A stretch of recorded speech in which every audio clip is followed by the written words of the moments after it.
Tras la Segunda Guerra Mundial y la rendición de Japón, el territorio de Corea, que estaba bajo el Imperio japonés, se dividió en dos. Estados Unidos ejerció influencia en el extremo sur con el fin de evitar que el comunismo se extendiera en todo el territorio y la Unión Soviética en la parte norte. Fue en 1948 que se convirtieron en dos territorios gobernados de forma independiente y separados por el paralelo 38 norte, que es una línea divisoria de la Tierra ubicada a 38 grados por arriba del plano ecuatorial. En el sur se formó la Primera República de Corea, anticomunista y pro-norteamericana, liderada por Syngman Rhee y bajo la órbita de Estados Unidos. Y en el norte la República Popular Democrática de Corea, liderada por Kim Il-sung y reconocida por la Unión Soviética bajo un régimen comunista. Estados Unidos y la Unión Soviética implementaron dos formas de gobierno distintas que reflejaban los modelos políticos de esa época. Según el ensayo El conflicto coreano, un conflicto de potencias, los soviéticos comenzaron los preparativos para construir una sociedad comunista en el área ocupada y eliminar a los no comunistas de Corea del Norte. Ambos territorios exigían soberanía sobre toda Corea y escalaron las tensiones. El 25 de junio de 1950, unos 135.000 soldados del Ejército Popular de Corea del Norte cruzaron el paralelo 38 e invadieron la República de Corea. De acuerdo con un artículo, la acción inicial de Corea del Norte buscaba conquistar primero la capital, Seúl, para después controlar toda la península. En el contexto internacional ocurría la Guerra Fría, y el entonces presidente de Estados Unidos, Harry S. Truman, consideró que la agresión norcoreana era una amenaza a la estabilidad de la región y propiciaba la expansión del comunismo. Esto llevó a que Estados Unidos respondiera con una operación militar apoyada por la recién creada Organización de las Naciones Unidas. Estados Unidos intervino en la Guerra de Corea en respuesta a la invasión del sur por el norte. Por su parte, China intervino en el conflicto con cientos de miles de soldados en apoyo a Corea del Norte. Países como Reino Unido, Australia, Nueva Zelanda, Francia, Canadá, Sudáfrica, Turquía, Países Bajos y hasta Colombia aportaron fuerzas terrestres, aéreas o navales. El conflicto fue intensamente violento, con grandes batallas y un alto costo humano. No hay registro oficial de unas cifras sobre víctimas o damnificados, pero según la Enciclopedia Británica, se estima que murieron alrededor de 1.600.000 civiles y 1.300.000 soldados. Finalmente, después de 3 años de combates, el 27 de julio de 1953 se firmó un armisticio, pero no se logró un tratado definitivo de paz. El resultado fue la continuación de la división de Corea en dos naciones separadas, Corea del Norte y Corea del Sur. Los términos del armisticio incluyeron la creación de la zona desmilitarizada y la evolución de ambas naciones a partir de entonces tuvo drásticas diferencias. En Corea del Norte se activó el proyecto de clasificar a los ciudadanos por su fiabilidad política, buscando la reorganización total de la población, y se creó un propio sistema filosófico denominado ideología Juche, que es la confianza en uno mismo y que buscaba adaptar tradiciones coreanas al comunismo. El país sigue siendo un estado totalitario y gobernado por una dinastía hereditaria hasta la fecha. Ha mantenido una política de aislamiento y un fuerte control sobre la información que ingresa y sale de su territorio. Además, desarrolló un programa nuclear y de misiles balísticos, lo que ha generado tensiones con la comunidad internacional. En Corea del Sur, debido a las revueltas contra su gobierno, Syngman Rhee dejó el poder en 1960. A partir de entonces, en el país hubo gobiernos militares hasta 1987, cuando se celebraron las primeras elecciones presidenciales bajo la Sexta República Coreana. Incluso los Juegos Olímpicos de Seúl de 1988 fueron un éxito y de alguna forma sirvieron como reconocimiento internacional del avance de ese país hacia la democracia. Desde entonces, Corea del Sur ha experimentado un notable crecimiento económico y avances tecnológicos. Se ha convertido en una democracia estable y una economía desarrollada, conocida por empresas líderes en la industria tecnológica y automotriz. Según el Departamento de Estado de Estados Unidos, no hubo contacto oficial entre los gobiernos de Corea del Norte y Corea del Sur hasta 1971. En 1991, sin embargo, las tensiones se habían relajado lo suficiente como para que Pyongyang y Seúl firmaran el Acuerdo Básico Norte-Sur, que decía que la reunificación era el objetivo de ambas partes. Pero de acuerdo con el Departamento de Estado, los crecientes programas de armamento del norte y la muerte de su eterno líder Kim Il-sung en 1994, junto con la agitación política del sur, provocaron nuevas tensiones. En 2002, Corea del Norte admitió que estaba buscando crear un arsenal de armas nucleares, lo cual dio lugar a una serie de negociaciones sobre armas nucleares entre Corea del Norte, China, Rusia, Corea del Sur, Estados Unidos y Japón, conocidas como el Diálogo de los Seis. Sin embargo, Corea del Norte se retiró de las mismas en 2009 tras anunciar que había realizado su segunda prueba nuclear. Las tensiones volvieron a relajarse en abril de 2018 cuando el líder de Corea del Norte, Kim Jong-un, se reunió con el presidente de Corea del Sur, Moon Jae-in. Ambos dijeron que trabajarían para convertir el armisticio de 1953 en un tratado de paz. Esto. Lo primero que hay que hacer para hablar del tema es situarlo y entender a Corea del Sur como una nación arrinconada entre dos grandes imperios, como han sido el chino y el japonés. La coreana es una de las civilizaciones más antiguas del mundo y hoy en día una de las sociedades más prósperas del planeta. Pero espera, no tan rápido, porque antes vamos a ver un poco cómo es Corea del Sur, hasta qué punto están desarrollados y, por supuesto, que esto es Memorias de Pez, vamos a ver también su historia.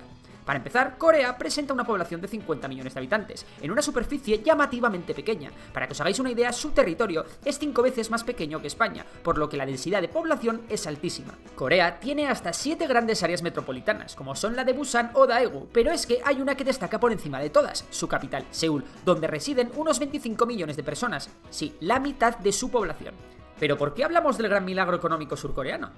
Pues vamos a dar los datos. Vemos que Corea es una megapotencia económica industrial, siendo la 13ª economía más grande del mundo y la 4ª potencia regional tras Japón, China e India. Además, su índice de desarrollo humano, el indicador que mide la calidad de vida de un país, también se encuentra en el puesto número 13. Esto lo ha logrado a través de convertirse en un país con un fuerte potencial industrial, equivalente al 40% del PIB, que lo convierte en un líder mundial de sectores como la construcción naval, la de la producción de aparatos electrónicos o teléfonos móviles y muchos más. Debemos imaginarnos a Corea como un país altamente avanzado tecnológicamente, con un desarrollo descomunal en comunicaciones e incluso con el mejor internet del mundo. Para que nos hagamos una idea, el 94% de los coreanos tiene un smartphone. A través de su política de desarrollo económico se ha podido establecer un modelo desarrollista de Estado, con grandes beneficios sociales que han reducido la pobreza hasta casi hacerla desaparecer. Por lo tanto, aquí, y no como en la India, sí que se puede entender que el aumento del PIB del país ha venido acompañado de un cierto desarrollo humano. A nivel educativo, su sistema podría ser comparado ni más ni menos que con el finés. De hecho, según el informe PISA, los mejores alumnos del mundo en diferentes campos, como podría ser el de la matemática, son coreanos. No en vano, Corea del Sur es el tercer país del mundo con más patentes registradas. Actualmente, solo el 1% de los coreanos son analfabetos, un dato realmente impresionante para un país que hace 50 años era de los más pobres del mundo. De igual manera, la esperanza de vida en el país y los niveles de renta e inversión social han aumentado una barbaridad. Así que bueno, todo es magnífico, ¿no? ¿Seguro que tiene su parte mala? Pues sí. Pero primero vamos a ver cómo Corea del Norte ha pasado de ser un país rematadamente pobre a ser lo que es hoy. En 1910, Japón invade la península de Corea e industrializa el norte debido a sus grandes recursos naturales, mientras que el sur, sin industria, se vuelca en la agricultura. Tras el fin de la Segunda Guerra Mundial, Japón abandona la península de Corea. Corea se divide en dos, Corea del Norte y Corea del Sur, quedando el norte bajo la tutela de la Unión Soviética y el sur bajo la protección de Estados Unidos. En 1950 se inicia la guerra entre ambas Coreas, mueren entre 2 y 3 millones de personas en apenas 3 años. La guerra no la gana nadie, y a nivel territorial la situación después del conflicto es prácticamente la misma que antes. Centrándonos en el sur, la situación es de auténtica vulnerabilidad, de hambrunas y de miseria. Contaban con una renta per cápita similar a la de un país como Ghana y debido a que el país estaba destrozado, se vieron obligados a importar mucho más de lo que exportaban. El país, además, entró en una época muy inestable políticamente hablando, ya que hubo 3 levantamientos militares y se instauraron 3 dictaduras distintas durante los siguientes 27 años. Para 1960, los números de pobreza absoluta eran desoladores. A nivel educativo, el 78% de la población era analfabeta. Sin embargo, en plena Guerra Fría, las potencias capitalistas no podían dejar a Corea del Sur caer en manos del comunismo, por lo que los asesores occidentales empezaron a asesorar a los gobiernos de Corea del Sur en materia económica. El objetivo estaba claro: había que industrializar el país a toda costa para convertirlo en una nación exportadora gracias a la creación de nuevas industrias competitivas, eliminar las barreras comerciales, bajar los impuestos y demás políticas liberales. Es decir, Corea se propuso dejar de ser importador de productos manufacturados para ser ella misma quien los fabricara y quien los vendiera al resto del mundo. Pero ¿cómo se industrializa un país de la noche a la mañana? Pues el plan fue el siguiente: el gobierno se reunió con las grandes familias del país, es decir, con los grandes empresarios, para crear empresas de tipo chaebol.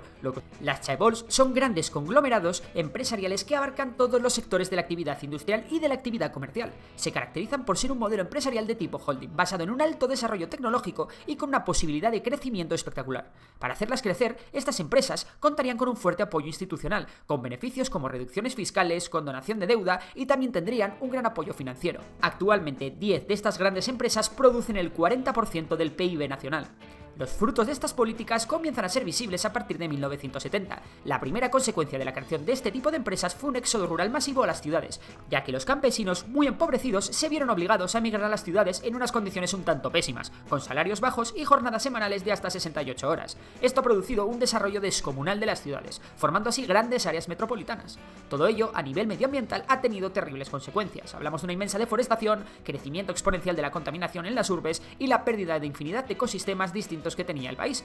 Pero bueno, de show must go on pensaron los coreanos, ya que su renta per cápita había aumentado un 1000% desde entonces. Las políticas en educación tomadas en el país han hecho que los estudiantes universitarios busquen normalmente 2 tipos de salidas laborales beneficiosas para el bien común de la nación.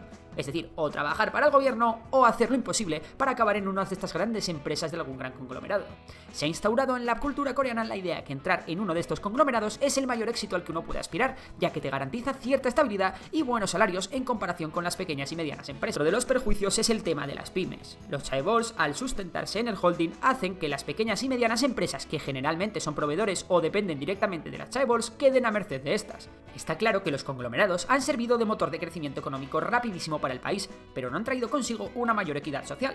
En términos generales, la pobreza sí se ha visto muy reducida, pero la desigualdad persiste entre unos trabajadores y otros y entre el mundo urbano y el mundo rural. En los últimos años, el sistema de crecimiento coreano parece que se está debilitando y se está quedando obsoleto. La economía se ha ralentizado, ha crecido el endeudamiento, los salarios están estancados y las pymes no pueden mantenerse sin una subvención estatal que las ampare.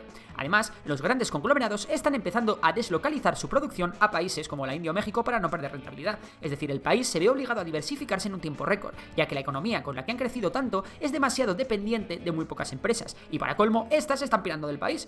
Afortunadamente a Corea le queda su gran sistema educativo, lo que le sigue generando unos recursos humanos cuya productividad es altísima. Y es hacia ahí hacia donde se está orientando el gobierno surcoreano, a adaptarse y reinventarse de nuevo. Por eso han decidido que es el momento de las startups, empresas basadas en el uso intensivo de la tecnología que permita un crecimiento rápido y sostenido en el tiempo. La nueva estrategia surcoreana tratará de rivalizar con Silicon Valley, aspirando a ser el nuevo puerto tecnológico de referencia en Asia. Las startups serán el nuevo ojito derecho del gobierno y creedme que este parece que sabe bien cómo cuidarlas. Así que habrá que estar atentos y ver cómo evoluciona esto en los próximos años. ¿Y tú qué opinas de esto? ¿Podrá Corea del Sur salvar su economía o tendrán una crisis esperándoles a la vuelta de la esquina? ¡Nos vemos!